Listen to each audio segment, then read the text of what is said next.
My dad grew up on forestry in Queensland, Australia, as the son of a forest ranger. My whole life, we've spent a lot of time out in that forest, camping and driving through parts of the forestry that only rangers would travel, and only occasionally. One place that Dad loved to take us was a little farm in the middle of the forest that was impossible to find if you didn't know the way. Locals knew the place as Spike's Hut.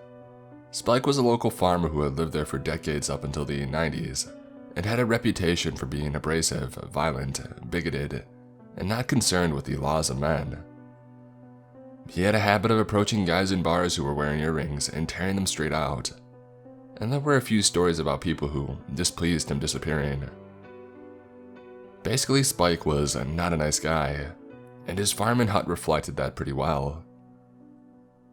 Dad would take us out there every time we visited the forest, and the hut would be more and more dilapidated, but the vibe was always the same. That straight up feeling of being watched, even though Spike was long gone. As I got older, I became more aware of the signs of life in the place where we went to visit. There would be 44-gallon drums full of smashed beer bottles, fire pits with reasonably fresh coals. Someone was definitely out there. God knows why, since the place was literally a snake pit at that point. But Dad didn't seem concerned. One trip when I was a teenager, it got really strange really quick. My friends and I were all piled into my dad's 4x4, and we were driving through the bush to Spike so Dad could tell his scary Spike stories and freak us out. We drove onto the property, and something immediately caught my eye. Up on the hill opposite Spike's hut, there was what appeared to be a cowboy slumped against a log, hat over his face, taking a nap. Something about his body position looked unnatural and uncomfortable. It wasn't the way that you would be sad if you were taking a casual nap in the middle of a workday. And even if it was, there was no reason for anyone to be out there.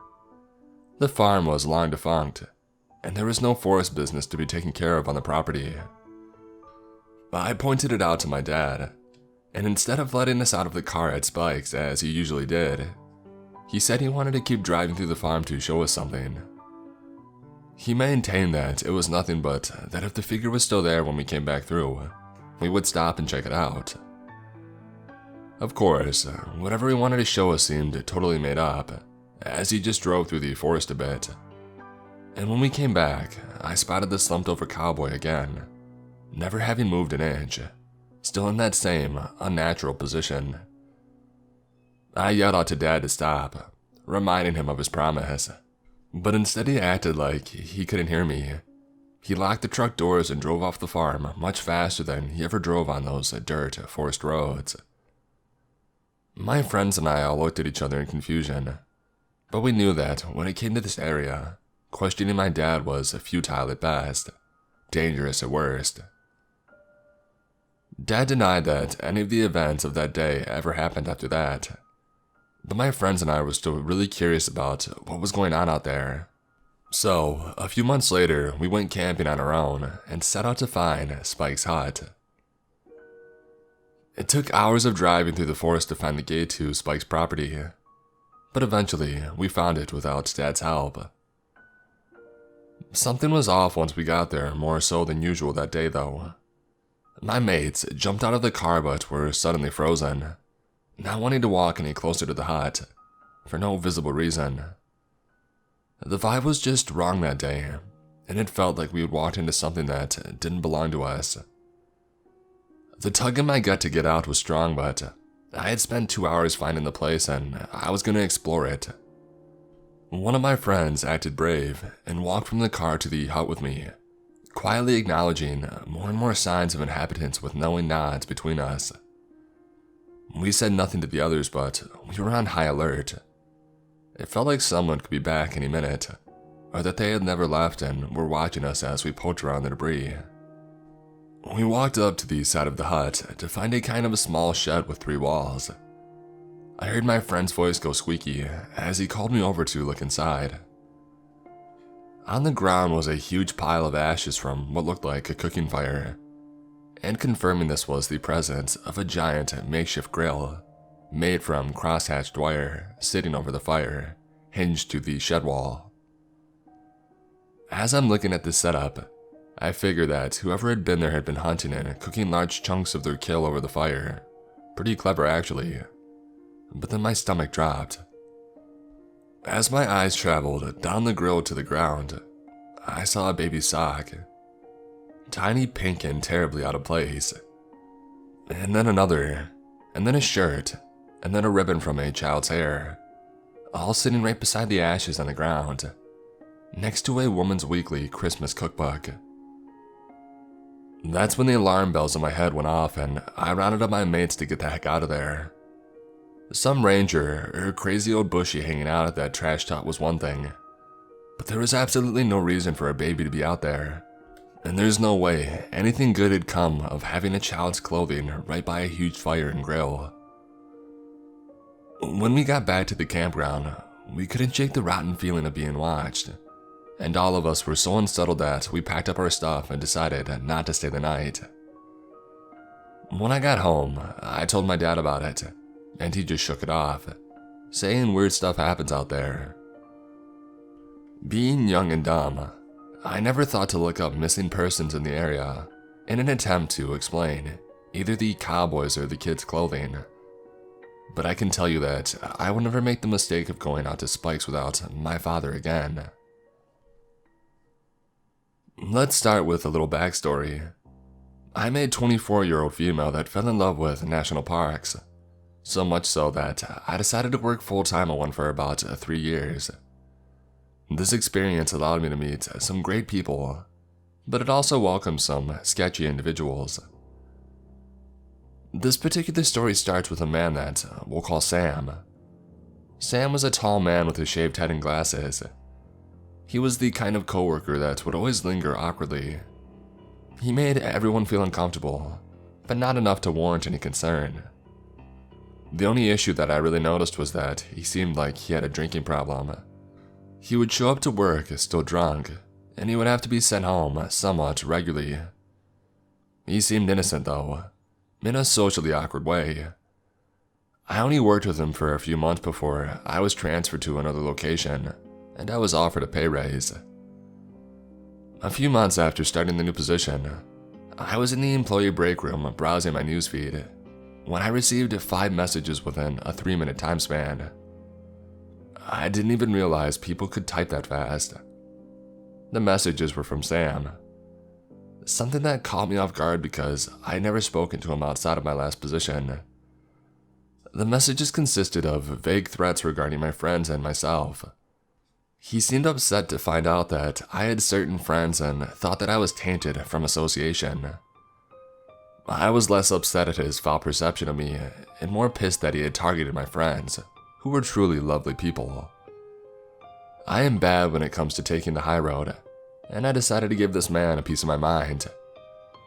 We weren't friends, hardly acquaintances, so I didn't feel that his behavior was appropriate, and quite frankly, I was angry. Through our exchange, the original rude context of the messages became obviously threatening. He told me that I should die along with my friends, and that he would be more than happy to end our misery. I was shocked. His anger didn't make sense to me, and I realized that I wasn't going to reason with this lunatic, so I decided to get HR involved. We worked within the same company, so I thought this would be the best route to prevent any further harassment. HR advised me to block contact from him while they investigate, but to also alert authorities in case he decided to act out on his threats. Authorities were involved and didn't seem too fazed by the messages that I'd showed them. They almost seemed annoyed that I'd bothered calling them in the first place. I filled out a statement and was told to contact them if anything progressed. The next day, I woke up to find trash all over my front steps. Odd, but not too strange. I actually thought it was a raccoon since I was in a national park. And then I saw a piece of paper with the words, "Watch your back," scribbled onto it. I looked around the other neighboring cabins to see if anybody else was watching, but I didn't see anyone. I cleaned up the mess, but I saved the note. I wanted to show my sister who lived with me. When she got home later that morning, I caught her up on the previous night's events. She didn't even know Sam because, like I said, we weren't friends. Why would I mention him in my personal life? I gave her a brief description of him in case she saw him lurking around, and I headed to work. Halfway through my shift, I get a call from Alexa. She sounds shaken when she tells me that a man matching Sam's description came to our cabin and asked about me and where I was. She played dumb and pretended to not even know who I was. After an awkward silence, he said, "I'll be back to get her later," and he walked away. She said that he sounded and acted like he had been heavily drinking and had an intense coldness to him. I'm not messing around at this point and have watched enough crime shows to know that you should not underestimate people. So, I called the company's security team and asked to have someone check on my sister and to be escorted home immediately. I'm home within 20 minutes of her phone call. She gave security some more information and they were able to find out which cabin that he resided in. Apparently, he only lived about a 2-minute walk down our street, which was really unnerving. Park rangers are called again, and they get more statements from both of us and decide to pay him a visit. They seem to be taking the situation a bit more seriously now that he knows where I live. They come back after talking to his roommate. It's confirmed that he lives there, but he hasn't been home since the night before. Authorities put a word out to keep an eye out for Sam. They offer to have a unit keep an eye on us that night, which we gladly accept, and we go to bed.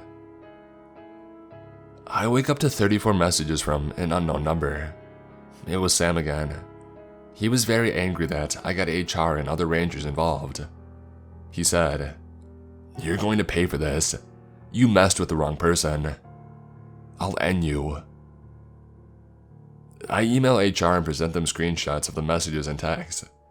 I demand that they resolve this immediately and want to set up a meeting with the director to discuss termination. You see, in national parks when you're hired, the company provides cheap housing on site, and when you're fired, you have to leave the national park boundary within 24 hours. So, I thought this would solve a majority of the issues.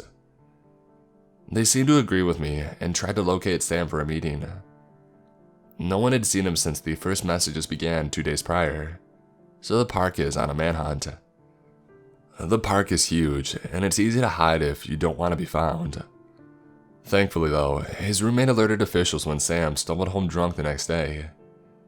They're able to speak with him and sober him up enough to take him to the HR building a couple of hours later.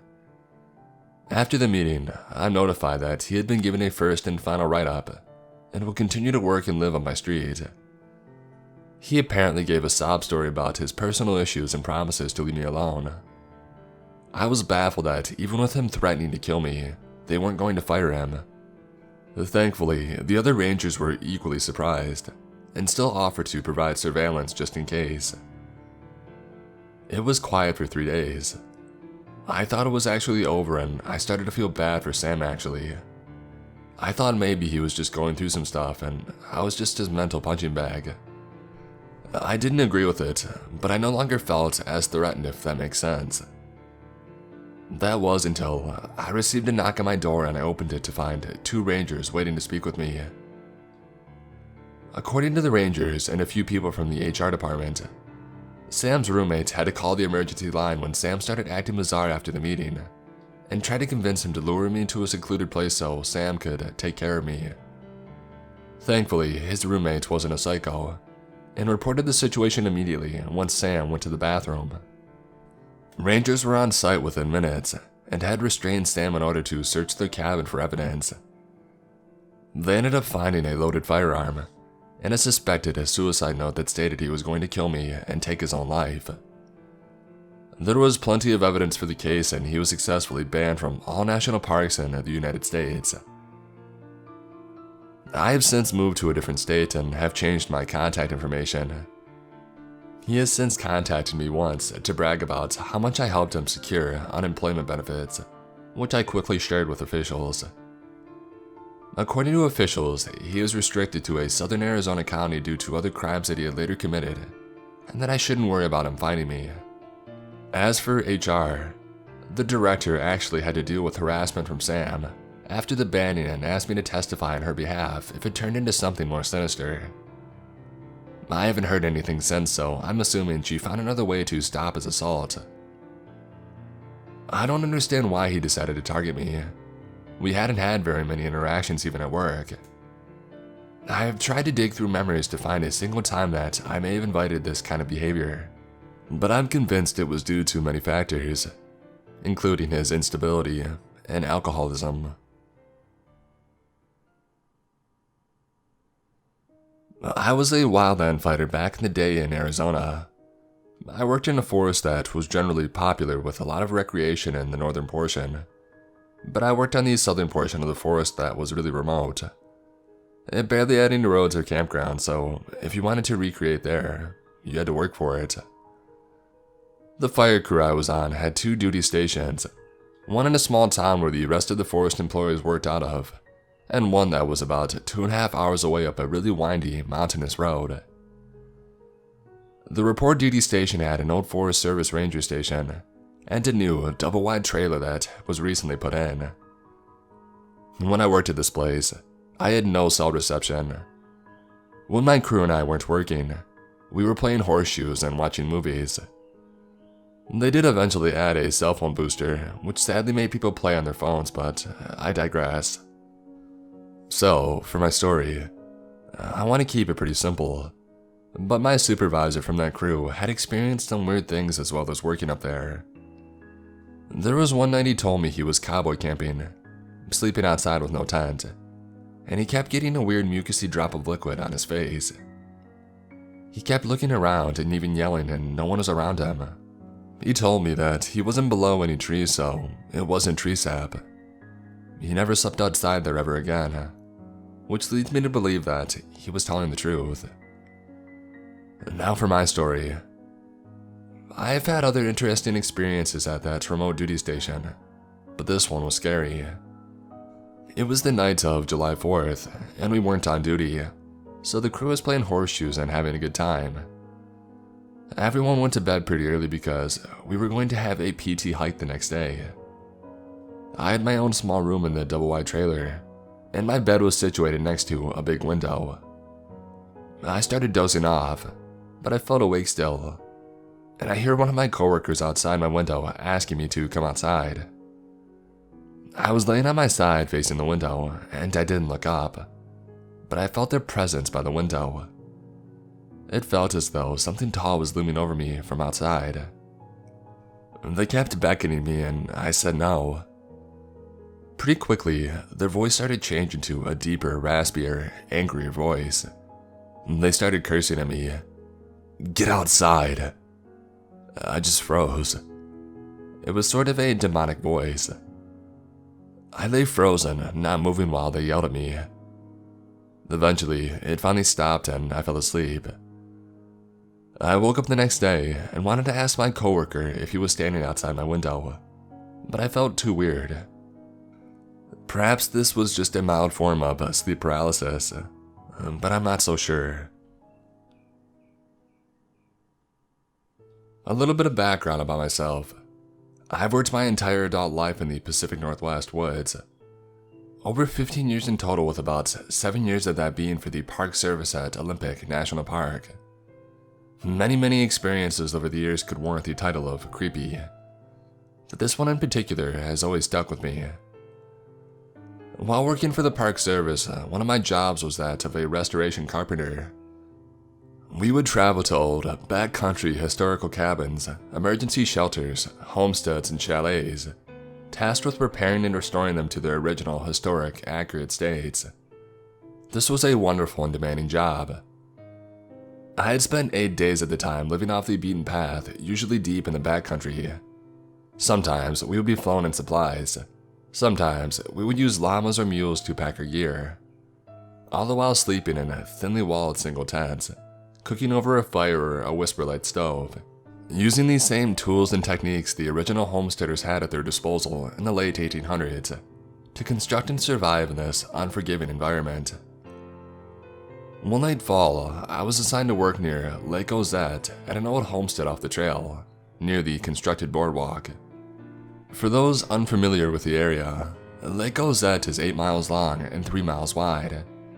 It sits as the largest unaltered national lake in Washington.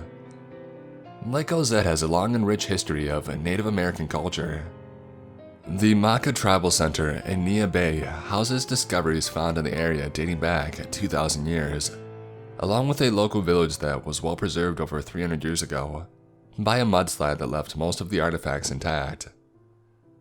The Ozette Loop Trail, which the homestead was directly adjacent to, is approximately 9.4 miles through and through. The man-made boardwalk takes you under giant cedar groves, meanders through huge patches of chest-high salal, before delivering you to Alstrom's Prairie, about 2.5 miles from the trailhead. Alstrom's Prairie, a giant, soggy meadow, was once farmed by 2 Swedish immigrants. They constructed a small cabin and some outbuildings on the 150-acre bog. With cattle, sheep, vegetable gardens, and the help of a little Swedish ingenuity, they managed to etch out lives for themselves here for over 50 years. Over time, the forest, as it always does, decided to take back what was once its own. The now decades-long abandoned farm was hardly recognizable. Our job was to beat back the encroaching forest, put new windows in the main cabin, pipe in a new stove, apply fresh paint, and fix up portions of the semi-dilapidated barn. The ultimate goal being to allow guided tours to take place sometime in the future. For about 3 weeks, we stayed at the Ozette bunkhouse while working at Alstrom's. This was good duty for us. We weren't sleeping under the rain, our beds were warm. Our hike was short and the terrain not difficult. We even had a TV. The bunkhouse was located near the highway and the ranger station. We would hike the 5-mile loop every day, bringing with us boards, tools, paint, and everything else that we needed on our backs. These were full 10-plus hour days, usually starting our morning hike around 7 a.m. and beginning our evening return hike back to the bunkhouse around 5 p.m. At one point during the fall, there were 4 of us working this project, but at the time of this event, there was only 2 of us remaining. Most of the hard work had already been finished. We needed to hike a few last boards into the prairie to complete a portion of the woodshed before we called the job done. I volunteered to be the pack mule for the day, my only job being to carry as many boards as I could muster in each trip to the prairie before returning to the ranger station for the next load. It was late in the season for hikers at this point. The weather had turned and we had been lucky to see 2 to 3 people a day doing the loop. After around my 4th or 5th trip, I was pretty wiped out. It was getting late in the evening now, around 4 p.m., and my coworker had called it a day. I thought I could get one more trip in before it got too dark. My rationale being the more trips I did today, the less I would have to do tomorrow. We passed on the trail. I told him my intentions and I continued on. I delivered the last of the boards for the day, took a look around the prairie as the sun started to tuck behind the trees, and I started my hour hike back to the ranger station. The lighting on the boardwalk was quite low at this point, the cedars blocking most of the ambient light left by the setting sun and making visibility quite diminished. I'm not a nervous hiker, and I fail to spook easily. Having solo hiked for weeks on end in the backcountry, I've been stalked by cougars, confronted by Kodiak bears in Alaska, even ran into a few demented hillbillies over the years. As I left the prairie that evening, the hair on the back of my neck stood on end. Goosebumps erupted from my forearms. An uneasy feeling swept over me. Suddenly, I wanted to walk faster, jog, and then sprint. I didn't. I had convinced myself that I had been reading too many fantasy novels before bedtime. I walked another 5 minutes or so before I started to hear something faint. Something that sounded like music. Impossible, I told myself. I'm the only one out here, and still at least 2 miles from civilization. That civilization in reality being like the only other soul out there, my coworker. Sure enough, however, I heard music. More specifically, a piano. It started out so faint that I had to stop moving and actually try to hear it. The steps on the wooden boardwalk being too loud. Every time I paused to hear it, it became unmistakable. It got louder. I stood there, the sun now fully hidden behind the horizon, in total silence other than this piano. I became aware that there were no longer the noise of life, no birds, no insects, no wind, no rustling of leaves or underbrush, absolutely nothing other than the piano. As if everything was being weighted down by a fog of emptiness of some sort. I've encountered this dead time before in the woods.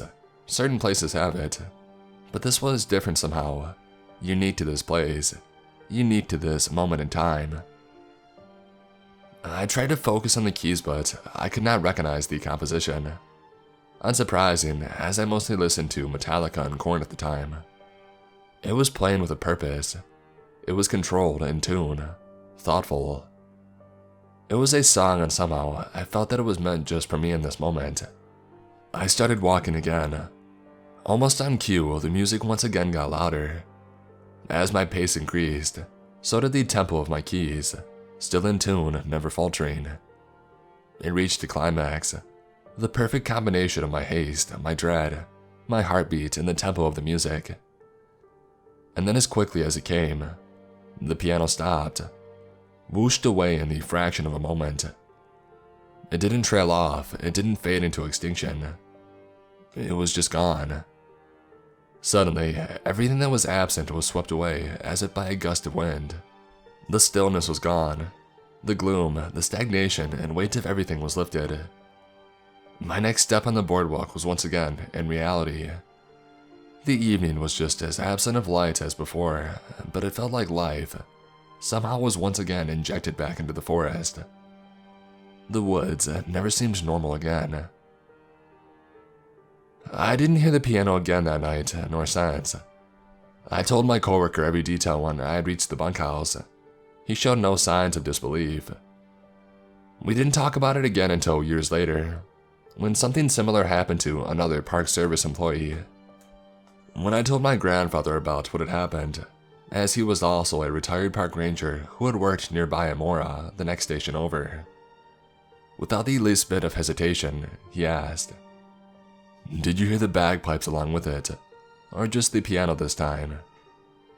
It seems, as I've learned and experienced since then, there's a lot more to that place, a lot more to the Olympics in general, than anyone really knows or is willing to admit.